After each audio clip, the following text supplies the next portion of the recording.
Richard Dawkins says about God in his book. The God of the Old Testament is arguably the most unpleasant character in all fiction. Jealous and proud of it. A petty, unjust, unforgiving control freak.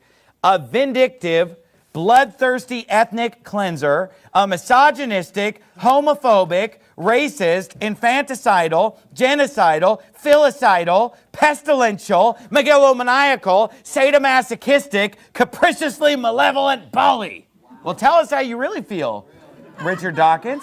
You can tell here that he hates God. He hates God. In all of fiction. And he's read a lot of fiction. I mean, the God of the Bible is worse than Darth Vader. And the God of the Bible is worse than the Emperor. You know, the God of the Bible is worse than all the villains of science fiction. But, you know, oh, he's such a bully. Now, here's what's funny, is that there was a debate between him and another guy, and the guy asked him, well, how do you know that the God of the Bible is not real? And he said, well, the reason why is because the God of the Bible is this misogynistic, homophobic, yada, yada, yada. Does that make logical sense? To say that something doesn't exist because it's unpleasant? Well, because God is the most unpleasant villain ever, that means he doesn't exist. Well, let me ask you something, Richard Dawkins. Do you think I'm pleasant? Because I exist. And I happen to be homophobic.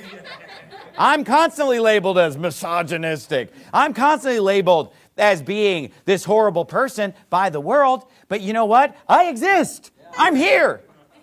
Come, as Jesus said, and, handle me and see that I am flesh and bone, and a spirit has not flesh and bone, as you see me to have.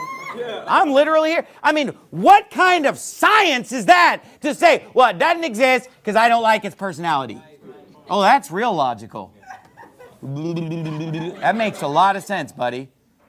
Well, that's how we know. And then he's asked, well, is it possible that intelligent design is there from some other being? And he said, well, it is possible that aliens could have created us. He said it is possible that those from another planet in another galaxy far, far away, it's possible that long ago in a galaxy far, far away, someone, planted life on Earth and put life here, but not the God of the Bible.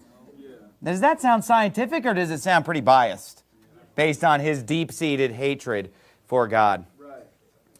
Now, there's another reason why these guys come up with this stuff.